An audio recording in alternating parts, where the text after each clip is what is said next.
ఏమంటారు మరి రేవంత్ రెడ్డికి ఏం చెప్తారు? సడన్‌గా గత 30, 40 ఏళ్ల నుంచి ఇక్కడ ఉంటున్నారు కదా!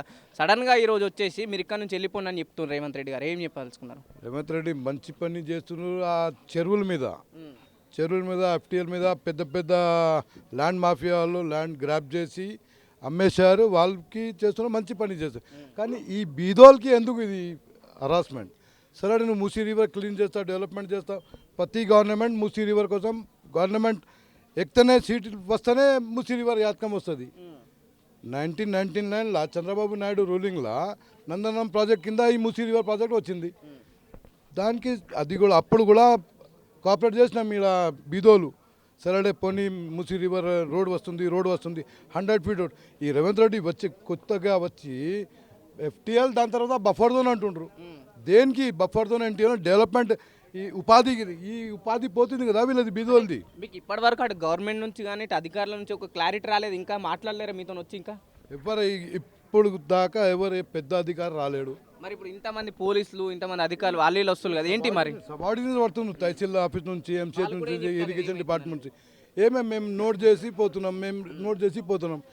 ఎప్పుడు ఇస్తుండ్రు, ఎక్కడి దాకా తీసుకుంటున్నారు, ఎక్కడ ఇస్తుండ్రు చెప్పాలి కదా ముందు పబ్లిక్కి. అంటే మీకు ఎట్లా తెలిసింది? అధికారులతో కాకుండా టీవీలో చూస్తే తెలిసిందా విషయాలన్నీ? మొత్తం టీవీలో చీఫ్ మినిస్టర్ గారు స్టేట్మెంట్ కింద మాకు చూస్తున్నాం మేము. టీవీలో న్యూస్ పేపర్ ఆఫీసర్ అధికారులు ఎవరు వచ్చి, ఒక మినిస్టర్ వచ్చి, ఎవరు ఇన్ఛార్జ్ మినిస్టర్ రావాలి. మేము మీకు ఇట్లా చేస్తున్నాం, మీకు దగ్గర ఇస్తున్నాం, బాయి దూరంకి ఇస్తున్నాం, ఏమి ఇస్తున్నారు చెప్పాలి కదా. ఇన్ఛార్జ్ మినిస్టర్ మునం ప్రభాకర్ గారు రావాలి, చెప్పాలి, జనంలో రావాలి. మీరు ఎన్ని సంవత్సరాల నుంచి ఉంటున్నాను ఇక్కడ? బాయ్ బారుతున్నాం మేము, పుట్టినాం పెరిగినాం, ముసలోళ్ళు అవుతున్నాం. ఎప్పుడైనా ఇట్లాంటి సమస్య ఎదురైందా ఇక్కడ మూసీ నది పక్కన ఉన్న వాళ్ళకు? చెప్తున్నా కదా 99 నుంచి ఇప్పుడు దాకా ఇదే రూలింగ్ గవర్నమెంట్ వస్తేనే మళ్ళీ మూసీ రివర్ కింద వస్తాయి ఈ బిడ్డలుగా రాసిపెట్టు. సరే ఇన్ని గవర్నమెంట్లు మారినాయి, ఎవరు వచ్చినా సరే మేము మూసీ నదిని డెవలప్ చేస్తాం, మంచిగా చేస్తాం అనేటోళ్ళు ఉన్నారు తప్ప ఇంతవరకు ఎందుకు కాలేదంటాను మరి? గవర్నమెంట్కి తెలవాలి, అది నాయకులకు తెలవాలి, చీఫ్ మినిస్టర్కి తెలవాలి, ఇన్ఛార్జ్ మినిస్టర్స్కి తెలవాలి. ఎందుకు ఆపారు? 99 ఇంత పెద్ద బస్తీ లేదు అప్పుడు. గవర్నమెంట్ ఏం చెప్తుందంటే ఈ మూసీ నది పక్కన ఉన్నారు కదా, ఇప్పుడు దాంట్లో నుంచి వచ్చే వాసన కానీ కంపు కానీ ఈ డ్రైనేజ్ వ్యవస్థ అంతా క్లీన్ అయిపోతుంది. సో ఇక్కడ వెళ్ళిపోతే మంచి ప్లేస్లో ఎక్కడైతే మంచి భూమిలో డబుల్ బెడ్రూమ్ ఇచ్చి అక్కడ ఉండొచ్చు, ఫ్యూచర్ బాగుంటుందని చెప్తున్నారు రేవంత్ రెడ్డి. ఎట్లా చూస్తారు? కరెక్టే, అది కరెక్ట్ చెప్తుంది రేవంత్ రెడ్డి చెప్తున్నాడు. రేవంత్ రెడ్డి గారు చెప్తుండ్రు డబల్ బెడ్రూమ్ ఇస్తున్నారని. అప్పటి నుంచి ఇది ఈ సిసి రోడ్ ఎవరు వేసిండ్రు? ఇది CC road GHMC engineering section. ఆ పైసలు ఎవరిది ఉంటుంది? ఈ బీదోళ్ళది ట్యాక్స్ కడతారు. ఆ పైసలతో ఎందుకు కట్టారు? మళ్ళీ ఈ మూసీ రివర్ ఉంది, పోయింది, గవర్నమెంట్ ఎందుకు చర్యలు తీసుకోలేరు? అవునా కదా? ఇప్పుడు సడన్గా వచ్చి రేవంత్ రెడ్డి గారు ఇట్లా చెప్తున్నారు. ఎక్కడ పంపిస్తున్నారు?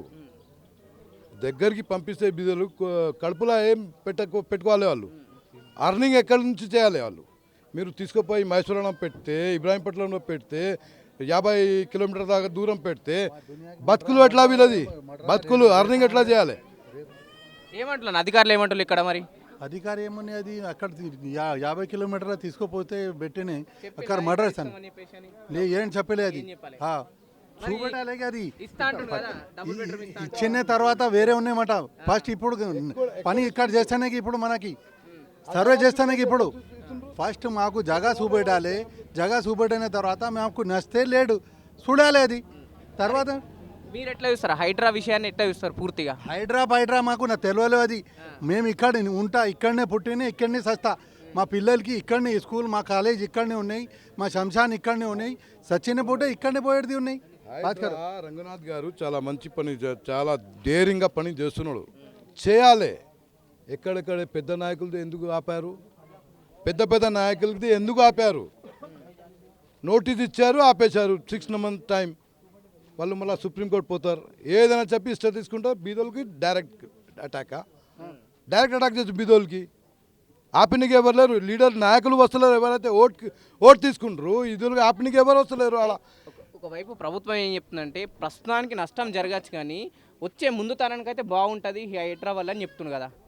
హైడ్రా వాళ్ళు నేను అదే చెప్తున్నా, హైడ్రాలు చేయాలి. ముందు ల్యాండ్ గ్రాబర్స్కి ఎవరైతే డాక్యుమెంట్ మార్పింగ్ చేశారు, ఫోర్జరీ డాక్యుమెంట్ పెట్టారు, టీవీలో చూసినాం మేము. సర్వే నెంబర్ 12 ప్రైవేట్ ల్యాండ్ ఉంటే సర్వే నెంబర్ 6 మీద కట్టించారు, రిజిస్ట్రేషన్ చేయించారు. అలా ఎవరైతే అది క్రిమినల్ పని చేశాడు, ఆయనకి ఆస్తి జప్తు చేయాలా. ఎవరైతే కొనుక్కున్నారో వాళ్ళకి పైసలు ఇవ్వాలి రేవంత్ రెడ్డి గారు. అప్పుడు రేవంత్ రెడ్డి గారు మంచి జనం మంచి అనుకుంటాం. సరే, ఇప్పుడు రేవంత్ రెడ్డి గారు కానీ కాంగ్రెస్ ప్రభుత్వానికి, తెలంగాణలో ఉన్న కాంగ్రెస్ ప్రభుత్వానికి ఏం చెప్తారు? మీకేం కావాలా, ఎట్లాంటి అవసరాలు ఉంటే బాగుంటుంది? మాకు ఏం కావాలంటే బీదోళ్ళకి కడుపు కూడా నిండాలి. ఇప్పుడు దాకా పెన్షన్స్ 4,000 పెన్షన్ ఇస్తా అన్నారు. ఇప్పుడు దాకా పెన్షన్స్ ఇవ్వలేరు బీదోళ్ళకి, ముసలోళ్ళకి, విడోస్కి. వాగ్దానాలు చేసిండ్రు, మళ్ళా అది చేయలేని ఈ పనికి వచ్చేస్తున్నాడు సీఎం రేవంత్ రెడ్డి గారు. ముందు బీదోళ్ళు కడుపు చూడు ముందు, దాని తర్వాత ఉపాధి ఇస్తా. ఇక్కడ ఈ ఇల్లిటరేట్స్ స్పాన్సర్ డైలీ వర్కర్స్ ఉంటే చాలు. ఆ 4,000 మాకు అవసరం లేదు. ఆయన పెన్షన్ వద్దు, ఆయనది ఏం అవసరం లేదు మాకు. ఉండడానికి ఇంత సహారా ఉండాలి, ఇల్లు ఉండాలి. ఎట్లన్నా పని చేసుకొని వచ్చి గుడిలో పడి ఉంటాం తెలుసా. అప్పులు చేసి కొన్నాము, ఉట్టి కొనలేదు. కొని 9 నెలలు కాలేదు. ఇంతవరకు ఇన్ని పార్టీలు వాళ్ళు వచ్చిర్రు కానీ 10 సంవత్సరాలు కేసీఆర్ కూడా పరిపాలన చేసిండు కానీ ఇంత మాత్రం గోస ఉసురు పోసుకుంటుడు తెలుసా రేవంత్ రెడ్డి. అట్లా చేస్తున్నాడు. ఏ హుకుమా చేయలే ఇంతవరకు ఇట్లా ఇంతగనం. మరి ఇట్లా నంబర్ వేసుకుంటే పోతులు కదా, మరి వాళ్ళు అట్లా ఎవరేమన్నారని అడిగిల్లా? ఎవరేమన్నా మాకైతే మీరు అందరూ వచ్చి సర్వే చేస్తున్నారు అంతే. సర్వే ఏం చెప్తలేరు. ఇట్లా చేసుకుంటారు పోతురు, సర్వేలు చేస్తారు, వేస్తారు పోతురు. ఎందుకు చెప్తలేరు మరి? ఎప్పటి నుంచి మూసీ రివర్ నడుస్తుంది. మూసీ రివర్ అక్రమాలు అంటే కబ్జా చేయాలా బలవంతంగా. వీళ్ళు బీదలు కొనుక్కున్నారు. ఇది పట్టాలాండ్. ప్రభుత్వం ఏం చెప్తుంటే, ప్రభుత్వమే ముందు నిర్ధారిస్తుంది కదా ఈ మూసీ పక్కన ఏదైతే అక్రమంగా కట్టిన వాళ్ళని ప్రభుత్వం నిర్ధారించిన తర్వాత మిగతా వాళ్ళంతా మాట్లాడుతున్నారు కదా. అది ఆ క్యాప్షన్ తీసేయండి. అక్రమాలు ఈ బయట వాళ్ళు ఏమనుకుంటారు, మూసీ నదికి అక్రమాలు ఉన్నాయి. తెలుసా, డబ్బులు పెట్టి కొన్నాము. ఎవడేసి వచ్చి గుడిసెలు వేసుకొని ఉండలేదు. ఇక్కడ అక్రమాలు దాన్ని అంటారు. పైసా పెట్టి అన్నారు తెలుసా. రేవంత్ రెడ్డి ఎంత పేదల ఊసురు పోసుకుంటున్నాడు.